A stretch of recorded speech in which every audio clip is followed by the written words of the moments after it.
K.T. McFarland, former Assistant Deputy Secretary of Defense under President Reagan.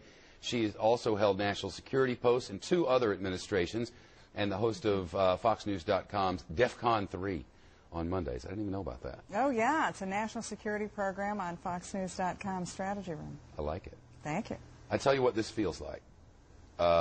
We need Russia, right? Yep. And we need China to kind of say, all right, crippling sanctions, gotcha, let's do it. But that's not happening. No, it's not happening. So we're just doing a bunch of yakety to try to put more pressure on them. Well, here's the thing. I mean, Russia, do they have any incentive to go along with sanctions against Iran? No, they have Probably not. I mean, not just to go the along with opposite. it. Their sanctions, their incentives are high price of oil and the competition closed off. But we have Saudi Arabia over there where we're sending missiles. We got our oil. It's over there in Saudi. Yeah. You know, we got them. Yeah. Here's the thing. It's pretty clear that the administration is sort of giving up on diplomacy. Oh, now, that is poppycock. I mean, they seem to be working very, very hard on diplomacy. Every time we get a deadline where we say, Iran, get serious about your nuclear program, the deadline comes and goes. Yeah. So now they're doing the next step. I mean, the Senate unanimously passing anything. Unanimously doesn't do anything. Stunning. Yeah. They've passed a request for crippling sanctions. The House is going to consider it. Will the Obama administration do it? Can they convince China and Russia to go along? Oh, the Obama administration will do it, they say, in a heartbeat. When? But convincing China and Russia is another matter. I don't know how you convince Russia. You know, for Russia, it would be like, okay, Russia, look, we really need you to take that gun and shoot your foot. Right. Because we know you're getting your oil over there and you got some backdoor deals with them, so why would Russia go along? China the same. China, those missiles aren't aimed at China. Yeah, you know, China gets its oil and natural gas from Iran. So what in the world makes us think that it's worth asking, though, because if you want to ask and if you're turned down, you go it alone, because at least so it gives us cover. Else. We've tried. It gives us cover. It's like the spanking. My parents wanted to give me the spanking. Stop doing that. Stop doing that. Stop doing that. Bang. Bang. Yeah, well, every now and then it helps. But if look, diplomacy isn't working, right? Negotiating, Obama thought he was going to go in there and negotiate Iran's nuclear weapons away. Hasn't worked. Now we're talking about sanctions. Will the administration have those crippling sanctions? Will they have the guts to impose them?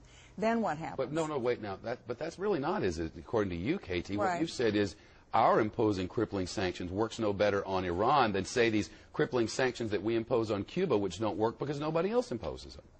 It won't work as well as if China and Russia were to join us, but it's worth doing. It's a Hail Mary pass. But right now, you don't want to be in the situation 3 or 6 months from now where the options are letting Iran get the bomb, knowing that that means a nuclear arms race in the single most unstable part of the world, or bombing Iran, which you know leads to a regional war. You want to try everything you can to prevent either of those 2 options being the only 2 options. And you hope that along the way, the people will rise up from within Iran. See, but that's so disingenuous. I know, but I mean, you do hope that. I certainly hope that, but where's the president? Why has he not given encouragement to the Iranian dissident movement? Has he discouraged them? He has said nothing.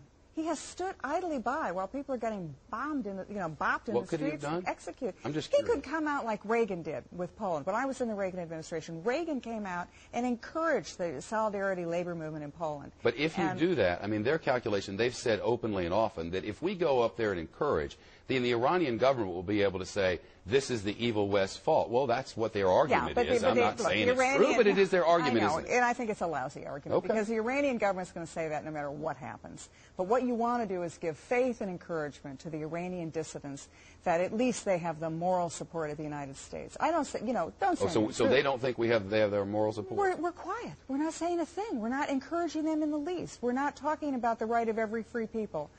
Why are we not doing that? I mean, we certainly have done it in other parts of the world. Why not give encouragement to the Iranians? Why not help them? As the Iranian government shuts down Facebook and Twitter and social networking, we could help them with that by boosting their signals. So you don't think that we're doing something behind the scenes that we don't get to I sure talk hope about we are, on the but Fox I don't News see anything. Yeah, okay.